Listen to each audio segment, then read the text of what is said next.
This is Josiah Plays Torment, Tides of Numenera. Alright, we're in Government Square now. Government Square, I know because it says so right here.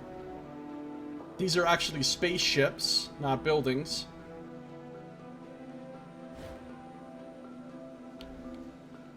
Alright, we've got some people here to talk to. There's a Gibra dignitary coming our way. Hello, is it always this warm? This is my first time to your city. It is prettier than I thought it would be. You air breathers aren't known for architectural skill is what I mean. No offense. Keep talking to him. Go. On it. Oh dear, I've offended you, haven't I? I remember reading that air breathers are quite sensitive. I will stop talking now. Okay. Mercenaries and a glaive. So these people actually have some armor. Don't see any weapons though. I'm surprised people live here. It isn't exactly safe. You couldn't defend this city from an invading army if you tried. Why doesn't this place have barricades? Hell, even walls. I'm tempted to take over Government Tower just to show them how easy it would be. The city needs us, no doubt about it. Can't shake the feeling I've been to this city before. I've been a lot of places, but usually on the job. Retreating under fire is a bad time for sightseeing. I think I stood guard at one of these towers once. Or captured them, not sure. I should leave marks on the walls of places I've been. Never gonna remember them otherwise. Oh no, I'm thinking of a different city after all. Burned it down and everything. The endless chuckler now. Out of the way, scav! Go away! Go away! Go away! Go away!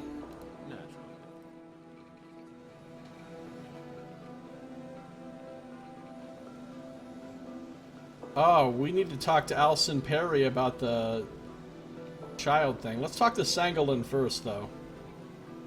I think he's trying to run some sort of shop here. This merchant stand displays expensive clothing and finely wrought armor.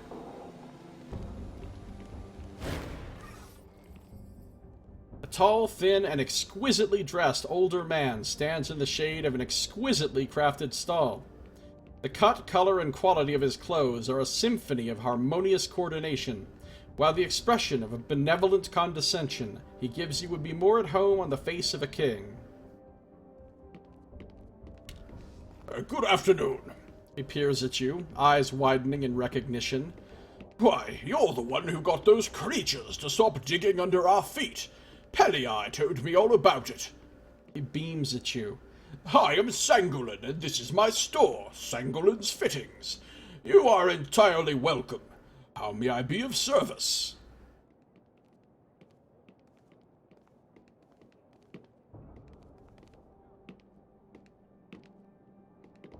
What do you sell here?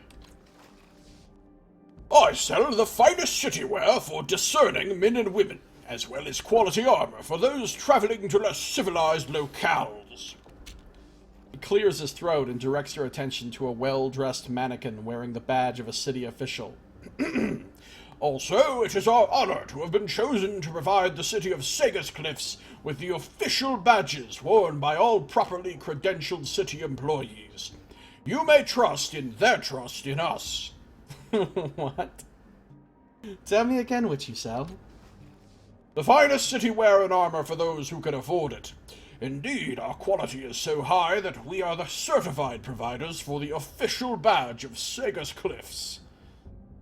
Tell me about Government Square. Of course, madam. He puts a finger to his chin. Let me think. There's Council Tower just over there, and the Order of Truth. And you can't forget the red thicket, that walled courtyard on the edge of the square. Or were you curious about our fountain here? Tell me about the fountain. One of the stranger and more poignant attractions in the square. The creatures in it are called Jallies, and they chatter in 1,000 dead tongues. The priests say that a new Jally is born each time an old language dies. He shakes his head. You could listen to them for a month and never hear the same language twice, or understand a single one. Tell me again about the fountain. Each of the Jallies in the fountain speaks in a different dead language. I find their babbling to be a pleasant undertone, like the pattering of rain. But they drive some people mad. He shrugs. What is the red thicket? The Whispering Wood, I call it. A very curious and ancient place. You can speak as loudly as you like in there, but none but your partner can hear you. A great place for diplomacy. Explain the red thicket again. It is a place to exchange secrets. A place of soft air and unheard words. What can you tell me about the Order of Truth? They are a credit to our city. Wise scholars and deep thinkers. He smiles. Excellent customers as well. They are very particular about their robes. Tell me again about the Order of Truth. The intellectual center of Sago's Cliffs. Their relentless pursuit of knowledge is an inspiration to us all. Tell me about Council Tower. It is ancient beyond reckoning. The tower's roots go all the way down to the forges in the underbelly, and within it sits the Council of Sago's Cliffs, the finest, fairest legislative body in the Ninth World. And I don't say that just because they are my most valued patrons. They have run this city well for centuries, and thanks to me, they look magnificent while doing it. Tell me again about Council Tower. It is the seat of our wise and magnanimous? What am I doing? I know. Our wise and magnanimous rulers. The council has governed our city since the legendary days of Chila the Great. Can you tell me about the House of Empty Time, also known as the Exchanging Children for Drugs ring? That archway near the Order of Truth, a most peculiar thing. Seems to be a way of transporting children. Somewhere. I've seen some go in, and others come out, and I don't know where they go or where they come from. Indeed. Tell me again about the House of Empty Time. I know little about it. It is a door to nowhere, and every once in a while children come out of it. Let me ask about something else. Certainly, madam. Tell me what you know about the people in this district. I'm not one to gossip, sir. Suddenly I'm a sir. But if you insist, who do you wish to know about? Nobody. I'd like to see what you have to sell. What's he got? He got Stizoff. Regular shields. Everybody in my party already has a shield. Avatrol leather jerkin. This is what I'm currently wearing. A cobbled brigandine. Only usable by me. Medium armor. This stout leather body armor is reinforced with small metal plates. It is heavier than a leather vest and provides more protection. Most of the metal plates are ordinary steel, but a few are made of more ancient and exotic materials, which imbue the armor with minimal protection against non-physical attacks. Spaces have been left between the plates so that the armor remains flexible, offering the wearer some freedom of movement. Alright, I don't want that because it's medium armor and it gives me penalties. Then there's heavy armor. Plate armor. Man, if I wanted to get fucking serious with the armor. Individual pieces of metal plate have been bolted together atop a chainmail hauberk in a fashion that allows them to articulate freely, offering the wearer a good range of motion and a great degree of protection. Then there's micro mesh. Ooh, micro mesh sounds nice. Micromesh is a net of finely woven metal, fitted together with extraordinary precision and shaped into a suit that protects the wearer's entire body. The insignificant weight of this armor, as well as the flexibility of the synthetic material, means that it barely inhibits movement. It's highly prized by nanos or jacks. My character is a madam. Well, I mean, you know, not literally. My character is a woman. Not a sir. This looks amazing. Gives an extra point of armor and an extra point of resistance, and it doesn't weigh you down or anything.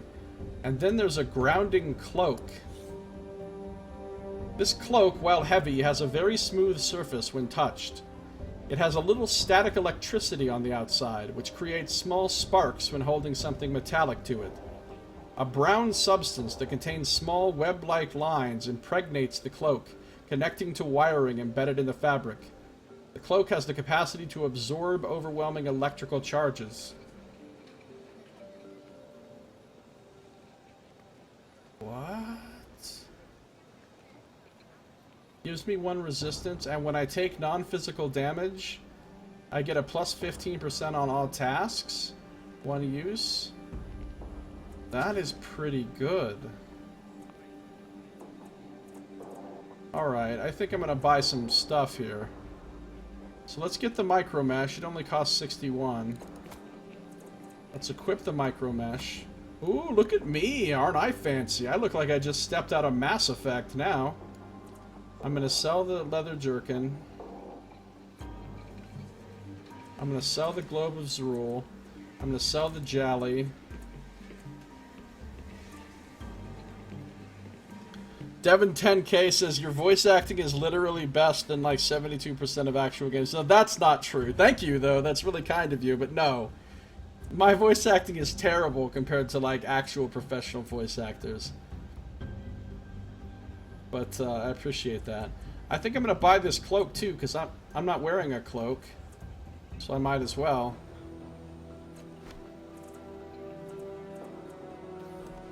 Alright, so I've got... Well, hold on, let's look at my new armor. I'm there, in the shadows. Dude, I look fucking legit now. Alright. Special armor of ass whoopery. I'm gonna equip this. Whoa. On my way. That is not what I thought it was gonna look like. Weird. And it clips with my shield, which... And it's done. No game I've ever played seems to be able to figure out how to avoid things like shields and cloaks and armor and weapons clipping through each other. No matter how high budget the game. So it's not a surprise that it does it in this game, because it fucking does that shit in every damn game. And I still have a solid amount of shins left. And now I'm pretty well protected. I have 2 armor and 4 resistance. Which is nice. And I have a positive fettle. Why doesn't she have a positive fettle? Don't understand. She's in the area. Alright.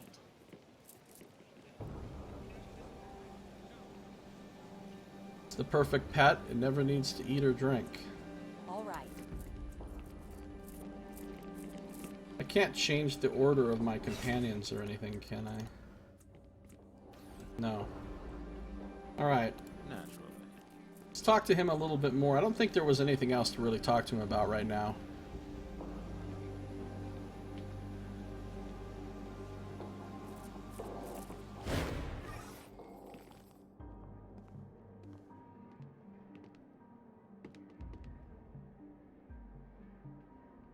Senglin bows as you enter. Welcome back, madam. It is an honor to serve you again. What can I do for you? Probably nothing. Yeah, nothing right now. Please do come again. Sega's townsperson, what's up?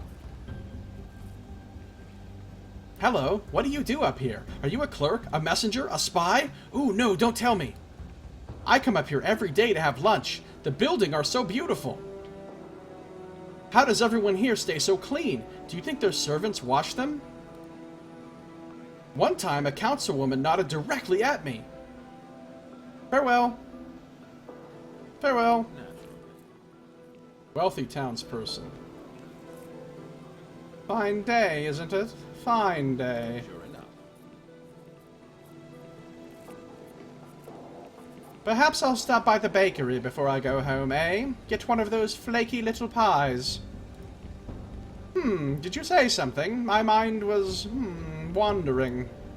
I do believe it's time for a leisurely mid-afternoon nap and some warm socks. Take care, or... oh, I never got your name.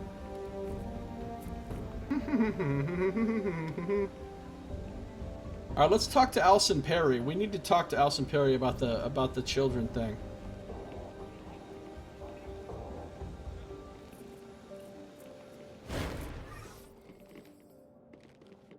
This woman seems to be absorbed by what she's doing, her blue eyes narrowed in concentration. You realize that she's the nicest looking person you've seen in a while, and feel almost compelled to approach her.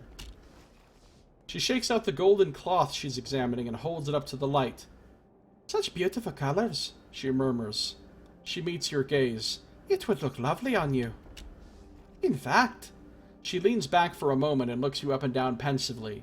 She nods once to herself as if pleased. As I thought, no touch of a miserly nature in you. She offers you a sweet, shy smile. We're going to get along just fine. I feel like I'm being played. This is the child stealer. Who are you? My name is Alison Perry. You can call me Alison if you like. She offers a tentative smile. I'm a chirurgeon, but I work mostly with children. You know, healing scraped knees and the occasional broken bone. We're lucky here in Sagus that it's rarely anything more serious. Who are you again? Can you imagine if you just... I love asking the questions a second time because it seems like such a troll thing to do.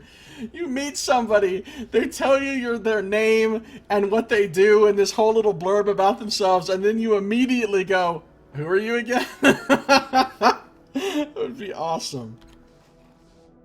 Alison Perry. I'm a chirurgeon for the local children and anyone else who needs my care. What are you doing? Waiting for an appointment, she says with a tentative smile. Can you tell me about this place? Of course. This is Government Square, home to the City Council and the Order of Truth. The rest is embassies and city records, but you might enjoy a stop at the Red Thicket. She points to a red stone enclosure nearby. She smiles at you briefly. Or you might not. It's a place where secrets are traded, and having few secrets of my own, I make a poor visitor. I think she's lying. Can you tell me about Government Square again? There's the Council Tower, the Order of Truth, and the Red Thicket. If you're looking for city records, the Council Clerk can help you. You wish there was an NPC, or an RPG where an NPC actually got tripped up by you asking twice? Well, the NPCs say different things 90% of the time when you ask them twice in this game. Like, I remember one thing that was funny was the old man in the manufactory. I asked him how long he'd been working for the foreman, and he was like 70 years. And I asked him again, and he was like, couldn't have been any longer than 50 years. That's pretty funny. I heard that you're keeper of the House of Empty Time. And you want to help. Her face suffused with joy, she pulls you into a quick embrace. I knew you were one of us the moment we met. What do you want to know? How does the House of Empty Time work? A child enters the gate and emerges in another time to find a new family waiting for them. Willing parents register with the Keeper in their own time period, and, after rigorous questioning, have their names added to the gate itself. After that, she shrugs. Who knows? The children have loving families, and those families have children to love.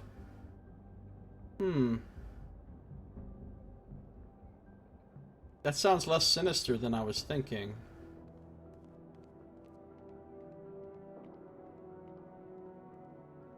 How does the House of Empty Time work again? The guardian in each time registers orphans and willing parents. Somehow, the gate matches them, and when the child passes through, they find themselves in a new time, with a new family. No one really knows how the gate decides who ends up where, but it seems to work out fine. Why is the House of Empty Time a secret? Because it's not the strongest system in the world. No one knows how many trips the old thing can stand, so we use it only for those who really have nowhere else to go. Her face hardens. And if everyone knew about it, some of them would treat it the same way they do other orphanages. We'd find babies dumped in boxes, small children left crying with nothing but the clothes on their backs. I thought that's what already was happening. At least in the other time period where what's-his-name came from. That was a gold tide reaction that you didn't get? Which one? What did she say that was a gold tide reaction? This bit about...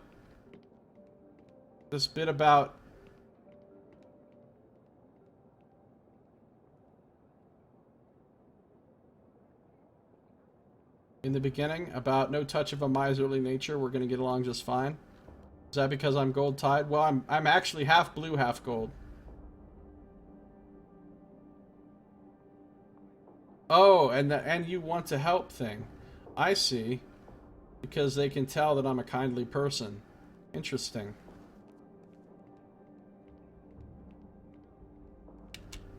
She passes a weary hand in front of her eyes, breathing deeply for a moment. Sometimes it's not enough. Knowing they're going somewhere better, but not always knowing where or when, or even if they're happy. So I have to make it be enough. She regards you seriously for a moment, then touches you gently on the arm. Thank you for listening. Why is the House of Empty Time a secret again? We don't want to overburden the gate or burn out whatever makes it work. We save it for those children who most desperately need our help. That way we can be sure we're using what we have for the best possible good. Why are you in charge of the House of Empty Time? Because I walked through it. She smiles at your reaction. So yes, I was an orphan, and yes, I'm from another time. One much earlier than the present. As a child, I had the unique pleasure of being able to read history books and imagine that my real parents were the heroes of ages past. Her smile dims. And before you ask, my parents at this time are dead. But we spent many happy years together, and I will always be thankful for the life they gave me. Alright, this doesn't sound sinister at all now that I think about it, but what was the thing of when they gave up the kid, and then later something came out of there for them that, like, made them euphoric or something? I thought there was some sort of strange exchange going on. Nanum says, I don't see how this place can have an orphan problem with that nice church underground, which would gladly honor everyone. We'll honor the shit out of your orphans. Don't even trip. And yes, it's a modest proposal. Nice. Jonathan Swift reference there. Why are you in charge of the House of Empty Time again? Because I've been through it, so I know what to expect. And because I have the heart for it, which not everyone does. Could I adopt a child? This is a terrible idea. You would make a wonderful mother, but no. She smiles apologetically. One of the main requirements for adoption is a stable, constant environment. If you ever decide to settle in Segas, then we can talk. Nice. Alright, well... now I know about the House of Empty Time.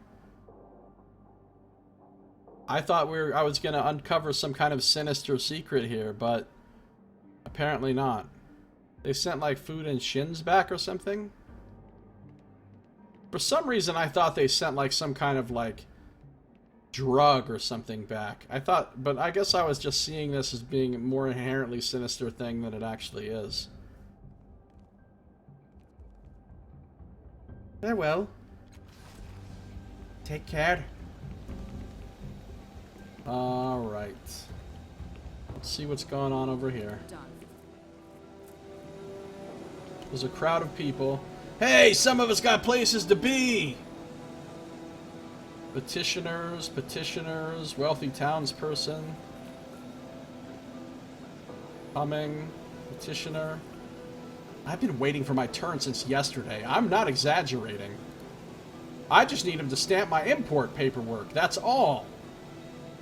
What is he doing? He keeps shuffling papers, turning them over. Why? What's the point? Are you almost done?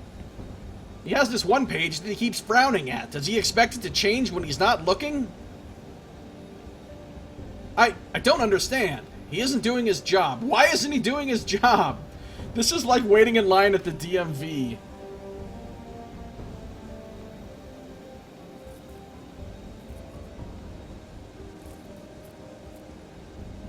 Gotta say, man knows how to make people wait.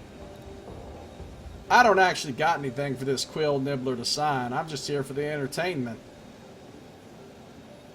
I got a bet going on that someone breaks his nose before the day's out. I'm feeling lucky. Somebody's here having fun. Someone's gonna start screaming at him any minute now. I can feel it. Yeah, why is he doing paperwork outside? That's a good question, Hippofant. I know why. Because they didn't want to make an interior to this building. They're like, we're not making one more goddamn interior map. Put the fucking clerk outside.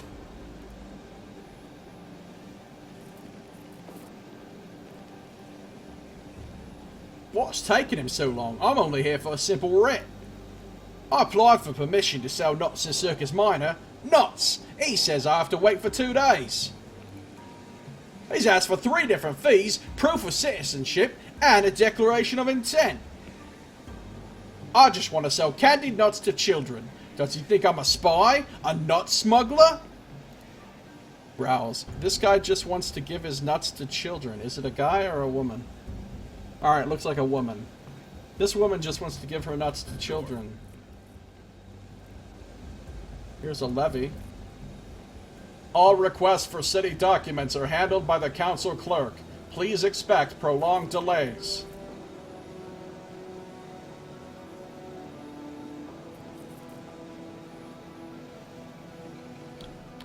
Alright, we're gonna come back to this clerk guy. We're gonna come back to him.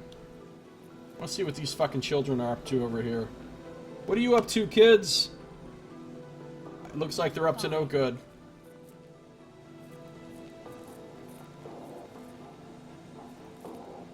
Some plotter in a hood gave us 10 shins to watch for some lady with a silver belt. These lordships should mind their money. It keeps falling into my pockets on accident. We got us a young pickpocket here. I've got so much clink in my pockets that it's a wonder my trousers ain't falling down.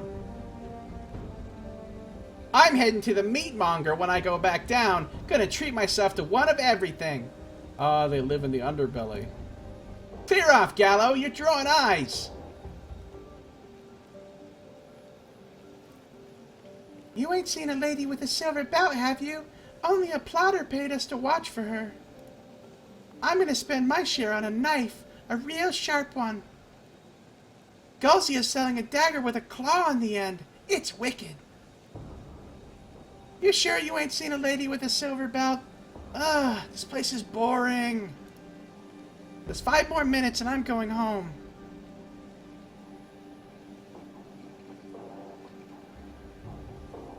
Coming.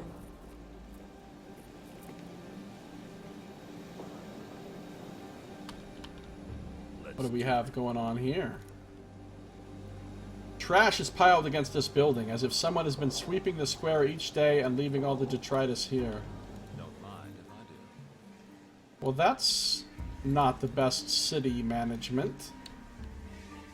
This looks like a cool building. I want to know what's in there. Why not? This looks like a cool building. I want to know what's in here. There's not a door to that, is there? No. Coming. Alright, we've got floating drones and shit. Stuff's getting crazy here. The smooth metal door has no apparent handle or hinge. Entry must be controlled from inside. Alright. So... City Hall's in a giant-ass spaceship. Why not? The statue behind me depicts Chilla the Great. The council makes no guarantee of its accuracy. Oh, that's Chilla the Great. With her big hammer. The thing I saw, though, when I saw her in the past, looking through the Omniscope, said she was covered in silver scales. Stylized writing along the base of the statue reads, Chilla the Great, who struck off our chains.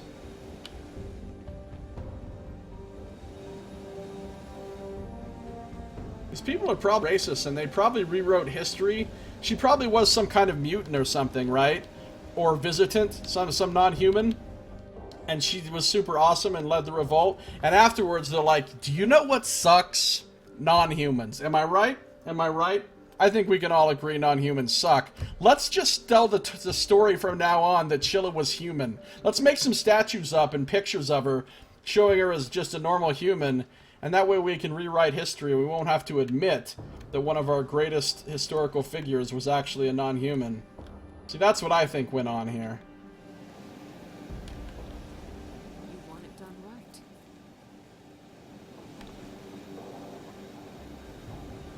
Alright, let's talk to the council clerk. Of course, he looks like a non-human. He is a mutant, it says so right here. It looks like yellow Professor X. Without the wheelchair. Behind a lectern, a four-eyed... Literally four-eyed. Never attribute to malice what can be explained by ineptitude. Yeah, I've heard that before. I think it's probably generally pretty smart. A four-eyed, hairless mutant processes paper with balletic grace.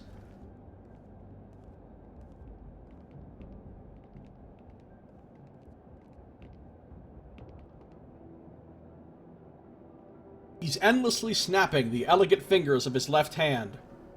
And each time the air twists and shimmers, either disgorging a document to be processed or accepting one that he's completed with his ink-stained right hand.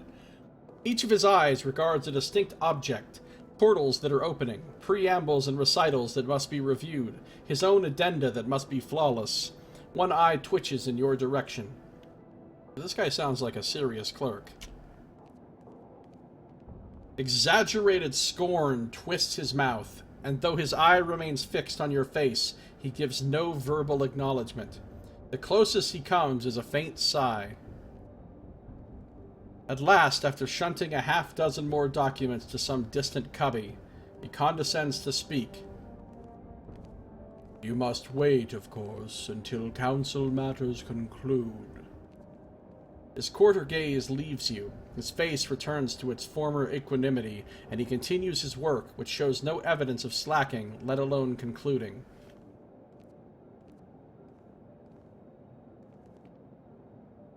Oh boy, we can do a lot of things here.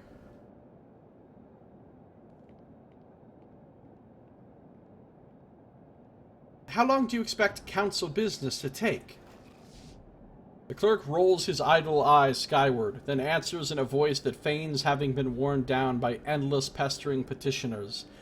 Though as far as you can see, you're the only one bold enough to bother him. Consider in so vast a city what ordinances must be registered, contracts memorialized, indictments docketed, discoveries catalogued, edicts promulgated, memoranda routed, applications processed, permits issued, titles recorded. From such consideration you may draw your own conclusions.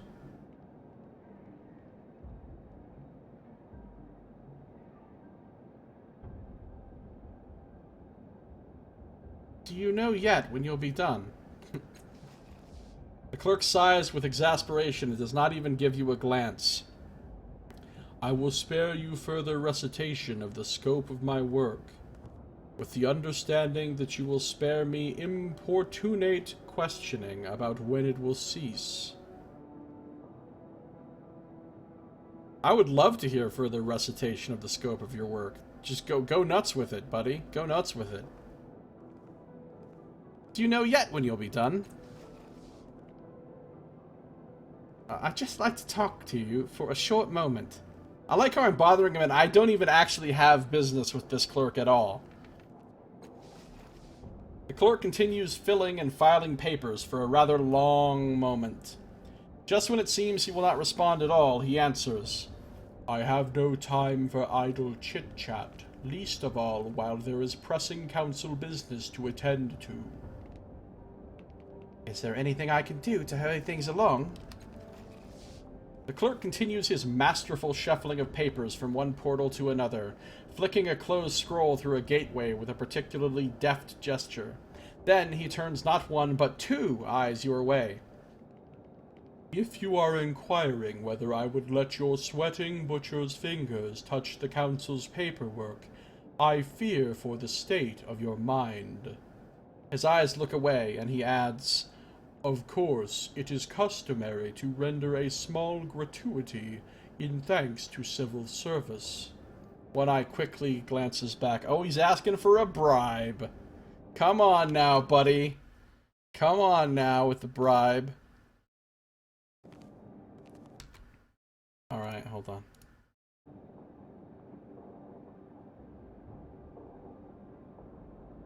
What exactly is the customary gratuity? Without so much as a shrug of his shoulders or an inflection that would acknowledge impropriety, let alone shame, the clerk announces, 60 shins. Do you really think I'm going to pay a bribe?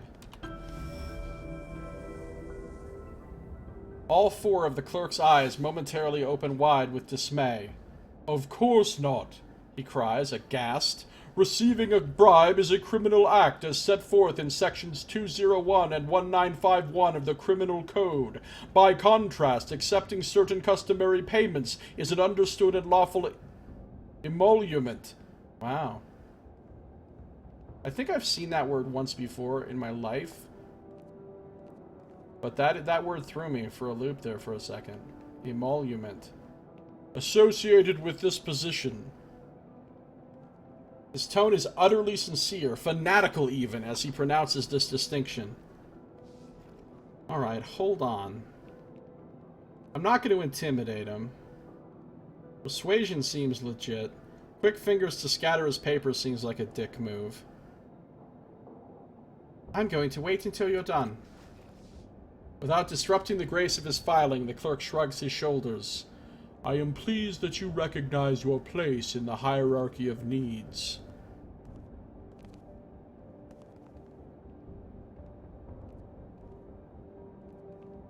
What if I just keep waiting and waiting and waiting? You stand and watch as paper after paper emerges and disappears into the shimmering portals opened by the clerk's power. If he is aware of your lingering presence, he gives no sign of it, except perhaps by the fact that his idle eye, during its occasional wanderings, seems to scrupulously avoid the spot on which you are standing. You soon learn that there are few things more tedious than watching the endless, inscrutable turning of bureaucracy's gears.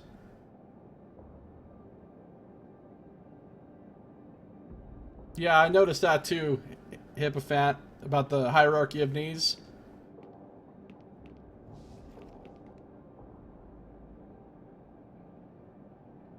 Not really what, Anonymous?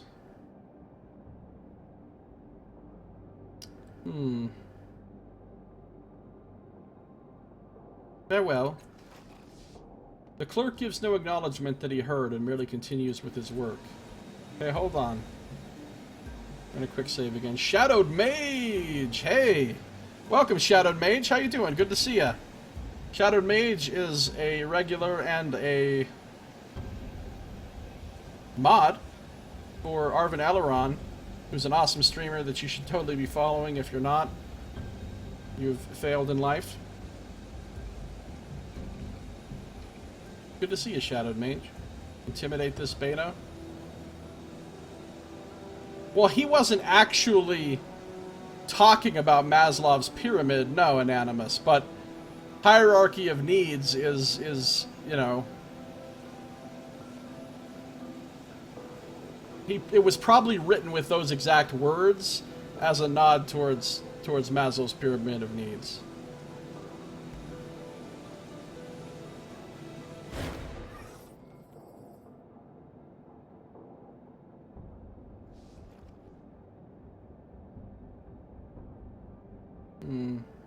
At your return, the clerk once more deigns to divide his attention in your direction. As you can see, important council work remains to be done. He clears his throat in a purely ministerial tone, remarks, I note that the customary gratuity has not yet been paid. Without a further word, he returns to processing documents. Let's try persuasion. I assure you that my matters are important enough to be worth a moment of your time. 75%, I'm feeling that. 60, 65. Hers is terrible. She's the least persuasive person ever. 75% is a great number to save scum. Donald J. Trump? Really? There's a Donald J. Trump in my chat. You know, honestly, as fucking weird as Trump is, it wouldn't even surprise me to find out that actual Trump watches Twitch streams. Instead of going to security briefings and instead of going to the White House Correspondents' Dinner and stuff like that, he's probably watching Twitch streams. No! No! No! No!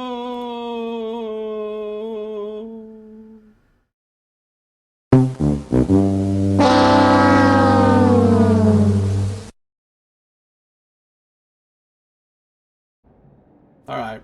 Failure. The clerk turns an eye in your direction, though he doesn't slow the endless shuffling of paperwork. Hashtag Saito's fault. If I stumbled across you in some ancient ruin, skulking about and tracing strange glyphs, I would not howl a greeting and tell you which tomb to raid. So perhaps you might extend me the same measure of courtesy within my evocation as I would give you within yours. Seeing that you're not vanished, he adds, Spare me further explication of which matters you deem worthy of what attention. Kabir shakes his head sadly. Some men can hear nothing but the jangle of shins. No, you know what you can hear the jangle of? You can hear the jangle of F9, motherfucker. Hear that jangle. The jangle of F9. I have the power over time and space. Quick load. I'm not going to scare him into submission. Donald J. Trump, are you the same person as Dr. David Duke? Something is giving me that feeling.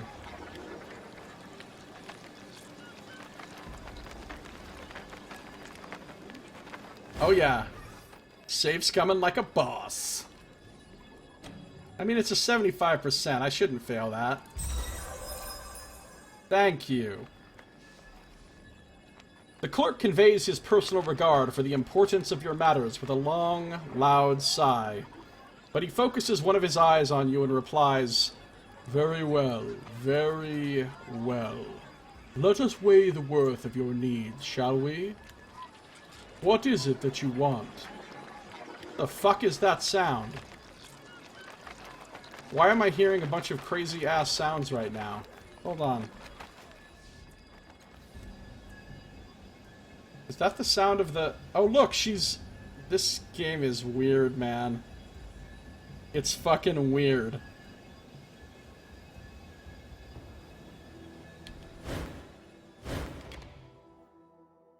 I think there's a few strange bugs with the sound effects and the applying of the... No, I don't want that sound. I can't deal with that sound. It's driving me fucking crazy.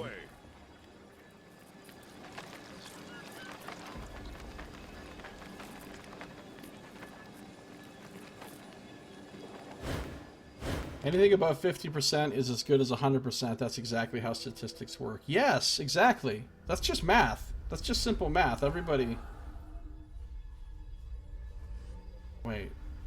Still hear the sound. I'm ready.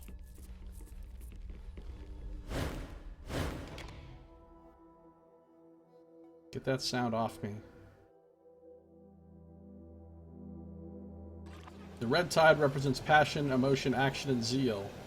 It says something about living in the moment. The red tide is the tide of YOLO.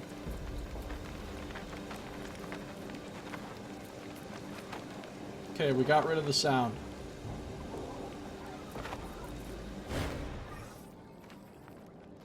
Persuasion, 75%. Success. Okay. I'd like to talk about paperwork. A faint sigh is the only acknowledgement you receive. What exactly are you doing with all those papers? The clerk shakes his head at your ignorance. I am taking them from where they were to where they must be by bending the space between. And as they pass across my lectern, I assure that they are all properly prepared. To the body politic, I serve as heart, kidney, and nervous system all in one. He snaps his fingers, opening a portal and flicking a scroll through it. Before I undertook this role, the council employed layers and layers of logothetes, scriveners, registrars, and couriers, each corruptible, vulnerable, insular. The Memavira's tendrils grew through the cracks in that teetering edifice. Dude, that fish fountain is making a lot of noise, too. He stares at you with two bright eyes. But now there is only myself. Had I not come to this office, I wonder who would rule the city. It seems like this guy's got a lot of talent to be using up just to be a fucking clerk, though. I mean, if he can teleport shit through space and time and all that, then maybe, you know, there's something better he could be doing with that than just being a clerk.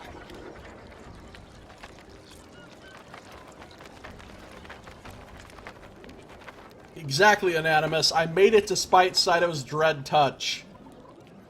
Oh, Saito's Dread Touch is a way better name than Blessing of Saito. Maybe this is what he loves to do? Yeah, I guess you could be right, Hippofant. Who is the Memavira? The clerk scowls without looking up. Some builders raise monuments of marble. Others tear the monuments down, cook the marble to lime, mix the lime into concrete, and use the concrete to make hardened bunkers. Alright, you're going a little too far with this fucking simile, buddy. He shakes his head. Organizations can be made the same way. And people. The Memavira has demolished many things, and from the rubble has built an impenetrable organization of hardened souls. You would be wise to keep your distance. Right, so they're a crime gang. An eye glances your way, but you don't look wise. Hey now! Hey now! I resemble that remark. Where can I find the Memavira? The clerk chuckles quietly while filling out a form. The bloom. A moment later he adds, sometimes it seems one can indeed judge a book by its cover. I have more questions about paperwork. He sighs again. Of course you do. Tell me again about how the city's records are kept. By me, he answers, uninterested in explaining again his overwhelming importance to the well-being of Sega's Cliffs. I'd like to ask you some general questions. A faint sigh is the only acknowledgement you receive. Who are you, and what exactly are you doing with all those papers? I am neither a tourist attraction nor a docent. He sniffs, but the irritation in his voice is only a thin disguise for the obvious pleasure he takes at your interest. He elaborates. I am the council clerk, and unto me falls the responsibility of directing the fate of every official document in Sega's Cliffs. His tone becomes wholly boastful as he continues. I am the mind that channels the blind, nervous impulses of this city and turns it into muscular action. This dude is really proud of himself. He preens, adding a certain flair to his routing of the paperwork. Nature, of course, provides every being with its proper niche, and here my power to bend space, my divisible vision, and my unerring integrity allow me to carry out a task no other in the Ninth World could possibly undertake. He sighs, but with rapture, not exasperation. A venal man, a distractible man, an ordinary man would break beneath the temptation and strain, but not I! With that, his bureaucratic scowl returns. Oh, anamnesis time! Suddenly the world changes. You're in a laboratory that reeks of spoiled milk. In a vat, spoiled milk, Nox. We got milk being mentioned. I don't know if Nox is even still here. He might have gone to sleepy cow time. In a vat before you, floating in gray viscous fluid, is a very young child. His skull is in your hands, and you're kneading and stretching it like dough. 2 nubbin eye spots stare from above his natural eyes. He's howling. As he clenches and unclenches his tiny fists, oddments appear and disappear. A blue rag, a gourd rattle, a lock of black hair. Someone else's thought comes into your head. He will do. Oh shit, the changing god made this guy. Do I want to tell him? Well, I'm going to ask all the other questions first before I tell him, because this might really piss him off. Could you tell me about yourself again? With rather less pleasure than the last time, he answers, I am the council clerk. I am responsible for all official documents in the city. What exactly is the council, and how does it govern Sagus Cliffs? The clerk sniffs. Paper governs Sagus Cliffs. Paper allows the few to rule over the many. Paper allows the many to organize into a single whole. Authority resides in diktats, compacts, agenda, the means by which thoughts are refined, disseminated, and preserved. In a calmer voice he adds, Of course, the council has a part as well. Each of the great slave families sends a representative, and they dicker and bicker until they form the will embodied in paper, and I am their clerk. Just tell me about the council again. It is a ruling body formed from representatives of each of the great slave families. As you know, I am their clerk. Can you tell me about the city's history? Why exactly would an overburdened clerk be able or willing to recite this city's sad tale of decline? Then a certain twinkle appears in all 4 of his eyes, and he begins to speak. Here is what the documents themselves reveal, not in their words, but in their very selves. He works faster as he tells the story. Centuries ago, when the Ninth World was fresh, the city began. Its founders kept meticulous records, all lost. Only the columbarium that held them remains. A time of aristocrats followed. Each paterfamilias traced his lineage to ancient heroes and inscribed these lies in stone. Today, those tablets pave the midden heaps built in the wake of Chila's rebellion. He clucks his tongue in distaste. That came later. First came the Tabat, and as they laid siege to Sagus Cliffs, the city's records degraded. Like hygiene and decency, proper documentation falters in long years of terror. With a shrug and no detail, he adds, But the siege failed, and the Tabat vanished. Next, an age of decadence, the long gestating consequence of the aristocracy's ever more outlandish choices. In screeds, they laid out their reasons to the people, not to explain, but to mock. He smirks. Naturally, rebellion followed. Sheila cast down the old lords and raised up new slave families. An empire expanded, contracted. Holidays and boulevards changed names. All else persisted, corruption most of all. At last, a new clerk came, bringing order. He bows. And here we are. So this guy brought order to the city. He's basically the savior of Sagus Cliffs, if you would ask him. So many Greek Latin words common in Russian but uncommon in English in this game. Can't shake off the feeling that it's a localized Russian game, but you know better. Yeah. Well, this game does use a lot of uncommon words because it's, you know, because they're trying to be as verbose as possible. They hired so many writers for this game. I'd like to hear about the city's history again. Without looking your way, and with a feigned sneering excitement, the clerk recites, "An age of lords and ladies, a war against the fierce Tabat hordes, one slave's brave stand for freedom, expansion and retrenchment." I guess that sums it up.